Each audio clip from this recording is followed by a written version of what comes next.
Let's get this straight. Hey everyone, Brandon here with Galloway Precision. Today we're going to go over the installation of our short stroke kit for the SCCY series of pistols.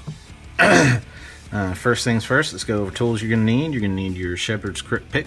You're going to need a brass polymer hammer combo or one of each. You're going to need a 3/32 punch.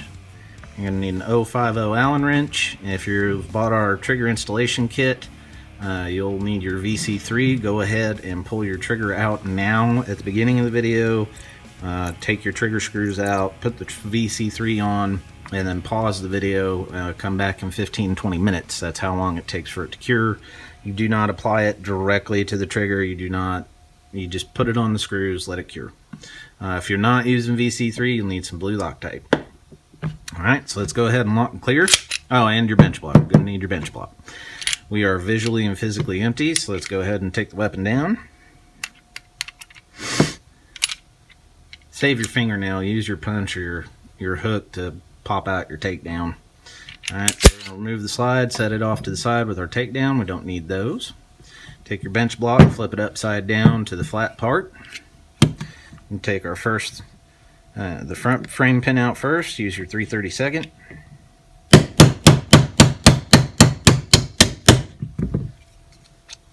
Now some of you may have knurled pins. The majority of these older models do not have knurled pins. I know there's some out there that do. So if you start driving from left to right and it doesn't really move, drive it the opposite direction. It's hit and miss which ones have knurled, which ones don't. Alright, so we're going to take that frame pin, set it off to the side.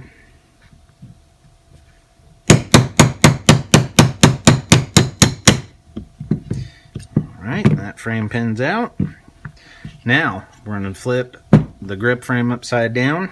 We're going to take our shepherd's crook and we're going to pull up on the hammer spring seat. And then we're going to take the whole chassis out of the grip frame. Set the grip frame off to the side. We're going to take our 3/32 punch. We're going to push. You don't need to hammer. Just take and push the roll pin out of the hammer seat just enough. You'll see when you get to the right spot to where you can actually get the spring out. Alright, there we go. Now what I like to do now is I'll put it on my bench block, get it pushed back, at least get it started back in that hole so it's much easier to put back together. Alright, so now we're going to turn it on its left side, give it a tap. Your hammer pin's going to come right on out, and we're going to remove the hammer from the top. Alright, we're going to set that off to the side. We're going to take our trigger bar, pull it out, off to the side. Now remember, the Sky has this handy little hook on it, which is good because it keeps the spring seated to the trigger bar. So move the spring all the way forward to where you can take the trigger bar, how it sits like this, and just pull it off. We're going to set it off to the side. Now you're going to take the 3/32, you're going to push out your trigger pivot. Alright, now some of these are a little stiffer than others, and that's because with the plastic stock trigger, the pivot pin, the trigger pivot, this is the trigger pivot, and this is the pin that holds the firing pin. I haven't had enough coffee yet this morning. It's what holds the trigger return spring in place. Alright, that's what keeps it in there, and that's also what gives it tension. This little pin likes to come out. Alright, it's the way it works when it's inside. It's held under spring tension here right now the way I have it, but when it's actually in the triggers, whether you're stock or ours, the fitment is to where once you do take spring pressure off, let's say it goes forward like that, the pin can't come out. Alright, it's held in place by the trigger. Alright, so be very cognizant of that because it's very easy to lose that pin. It's very tiny. As a matter of fact, the pin that's in this one is one that I fabricated for the customer, and this is a customer's gun, because he was doing the install and the pin came out, and as small as that is, good luck finding it if it falls in the floor and you're on carpet or something like that. It's gone. Alright, so when you pull out the pivot, make sure you keep the spring sitting behind this little piece on the trigger pivot where the trigger bar connects, and that'll keep it under tension so that that pin can't come out. Alright, so next, if you're using blue Loctite, you're going to remove your pre and post travel screws. Alright. Take our blue Loctite, give it a good little shake. Put a drop on each hole. Now I like to blow sweet nothings at it. I like to blow it on through, make sure it gets on all the threads. Take a rag, wipe off the excess. Alright. Now, I'll put a little on the screw.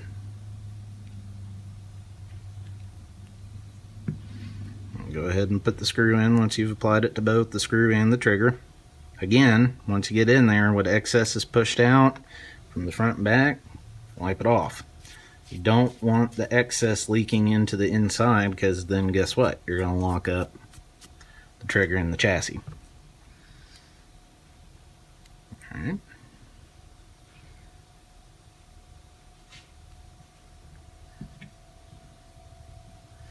Now when I go to install the trigger, I like to start with about 2-3 threads shown in the front for the pre-travel, and about 4 or 5 for the post. Alright, so I'm going to go ahead and we're going to insert the trigger. Take your trigger pivot. Now the way that this trigger sits, you can see the inside of the trigger, both stock and ours, is squared off to match the pivot.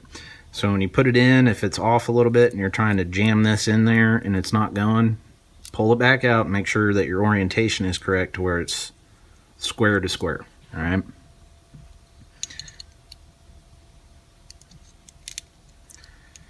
So once we get that pushed down in there, we can go ahead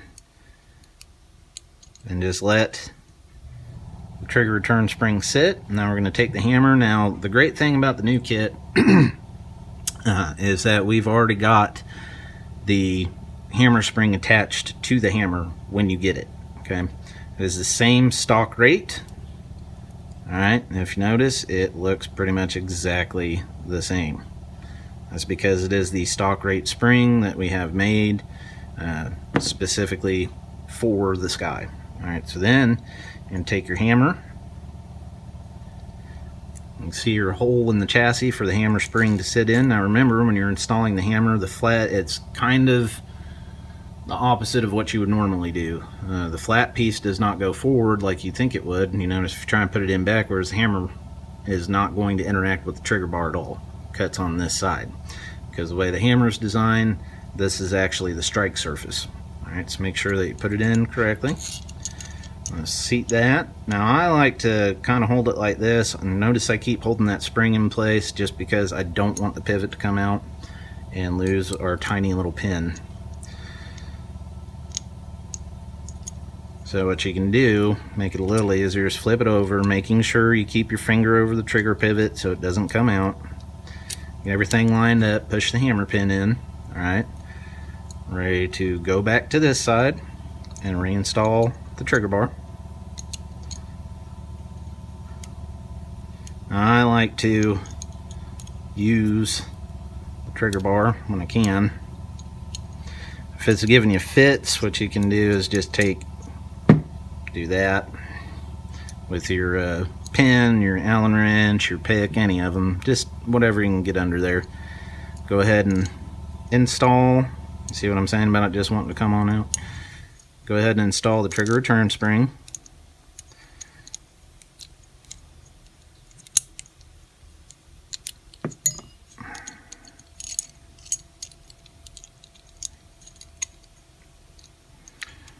We're all going to watch Brandon struggle for a good couple minutes, apparently. Alright, I had to go take a call real quick. Plus, I'm sure you're getting tired of watching me struggle. Alright, so, back to what we were doing. Go ahead and get the trigger bar set. Turn like so. All right, now you're going to pull it straight back, turn it on its side, lock it onto the pivot, insert it into the channel, and once you get it in, if you're sitting up a little high, just pull the trigger forward, or rearward I should say, and you'll drop everything down into the trigger bar channel. Now this whole time, make sure you're keeping a finger, thumb, whatever, over the hammer pin so that it doesn't come out. Alright, so now we're ready to install our hammer seat. Alright, now make sure when you go to put this on that you're matching the hammer seat itself to the grip frame. Sometimes you might get in a hurry, put it on backwards, it's not going to lock in that way, it only goes one way. Alright, so make sure that you're orienting it the correct way. Round always to the rear. Then I'll take and I'll push it down on the bench block some, and then once I get it in there enough, I'll set the whole thing on the bench block while I hold on to this and just push that pin home. Now I went a little too far. It's easy to get pretty overzealous because it moves fairly easily with enough pressure. So just make sure it's equidistant on both sides so one side's not sticking out or the other. Now what I do with the grip frame is I will take and I will turn the chassis 90-degree perpendicular to it, drop the hammer catch down inside, or not the hammer catch, correction, the hammer seat down inside, and then turn it. If you try and come in from this way, it can be done, but some of these frames, since they're plastic injection molded, are a little tight up in here, and it can just get frustrating trying to drop that down in there. This is the easiest way. Drop it in, get it in the mag well, turn it. Make sure everything's lined up, and just push the chassis down in while you're holding the chassis and the grip frame like that. Take your shepherd's crook,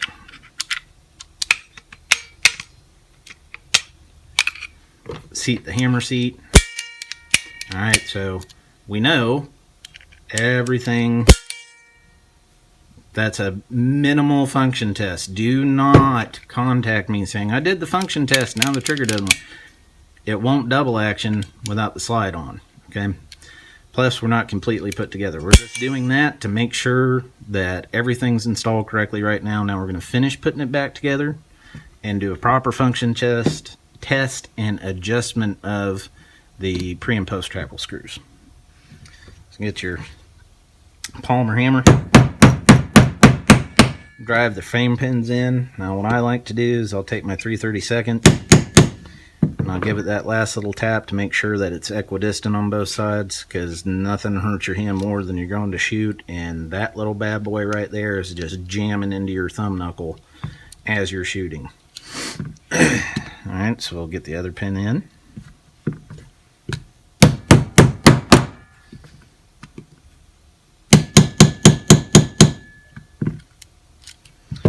We're going to take our slide and go ahead and put it back on. Now remember, we're going to take our goodies, our stock parts, and we'll put them in our little goodie bag, the bag that the parts came in, and set them off to the side. Because if you need to send your pistol in for warranty work, you need to return it to factory specs. Every manufacturer in existence, I want everybody to hear this, every manufacturer in existence, with the exception of Glock and Ghost trigger bars, will return your pistol to stock and not return your aftermarket parts. That's just what they do.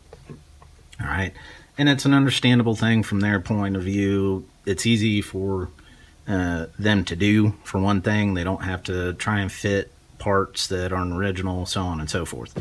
So if you need to send it in, say your barrel cracks, slide cracks, something like that, and you need to send it in for warranty work, you want to keep your stock parts handy so you don't waste your money. After you send it in, you get it back and you get the exact same stock parts that you already have spares of and no aftermarket parts. Alright, so always keep these. Alright, so let's go ahead. And the great thing I love, the one really big improvement Sky made over this design over other manufacturers, is the way the takedown, barrel, and everything interact. If you know what other manufacturer I'm talking about, we're not going to bring it up just because that would be uncouth, but it's a pain to get the barrel lug and everything lined up. and you can't just really just charge it straight back and the barrel's going to sit. You got to do some finesse. This one, tolerances are perfect. Slide it right on Mac, barrel moves enough to where you can line up the barrel lug, push in your takedown. Alright, once it's seated, let it slide forward, do a little function test. Alright, so we know double action, this is a double action only pistol, so it's working. So go ahead and hold the trigger to the rear, rack the slide. Alright, no reset. So that means we've got our pre-travel too far out. So go ahead and pull the trigger, hold it. You're going to turn clockwise. 1/4 turn at a time. Rack. Alright, we got reset.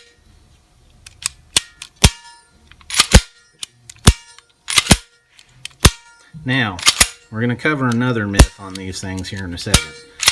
These are defensive pistols. If you try and treat it as a range gun or a target gun and you just slowly let out the trigger, it's not going to reset correctly. You're going to have to give it a little oomph. It does that stock as well. These are not meant to sit on a bench, be in a block, and be target pistols. This is a defensive handgun.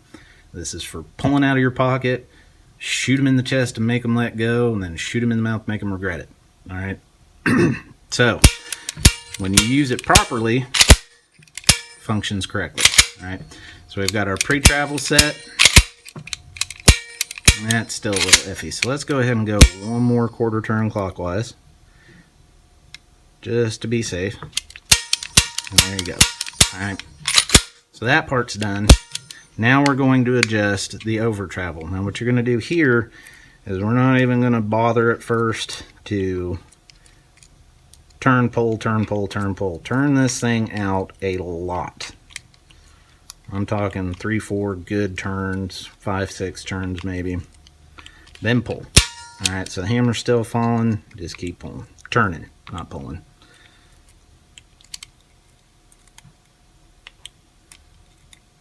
Another thing, when you're doing this, no matter what trigger kit it is or whose it is, whether it's ours and other companies, always make sure that your 050 Allen wrench is completely seated inside the screw. Being such small screws and such small Allen wrenches, it's really easy to round off your Allen wrench and then you're just spinning. You're not getting any adjustment. Hammer still falling.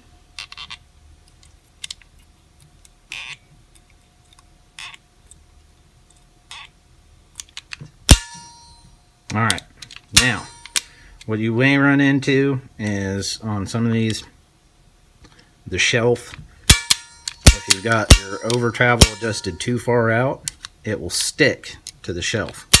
Alright, so if it's doing that, instead of just stopping the hammer, don't keep adjusting.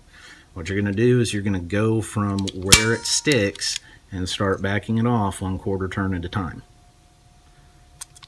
Pull. See how it sticks?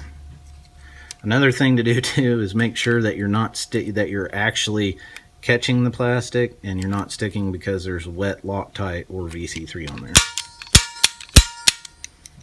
It's wanting just about there. And that's it. You are set and ready to go. Alright, and that's it, guys. Real straightforward, fairly simple install. We do install these in-house. If you don't feel comfortable taking the gun apart, feel free to email me at tech@gallowayprecision.com for details on that. Really takes this little pistol to the next level. This is one of my favorite car guns right here. With kit in it, it just, you know, between pistol and kit total, if someone breaks into my car and steals this, I'm not out a ton of money, but from a defensive standpoint with the upgrade, it is a great little gun. Double stack, double restrike in case you get a bad primer. I mean, you can't really go wrong for a budget defensive gun with the Sky. I mean, it's a great pistol, great platform in the budget gun area, and when you put the kit in, it makes a huge difference. All right, so if you've got any questions, feel free to email me at tech, that's TECH, Tango Echo Charlie Hotel at GallowayPrecision.com. Be sure to follow us on social media here on YouTube, like, comment, and subscribe below. Be sure to follow us on Facebook, Vimeo, and Instagram. Be sure to swing by the website or the Facebook page and sign up for the monthly newsletter so you're the first to know what the monthly sale is going to be. December is going to be a lot of fun. We're going to be running some really cool specials for December of 2018, so be sure to sign up for the newsletter to see what that's going to be. And that's going to wrap it up, guys. So as always, be safe, be accurate, and God bless.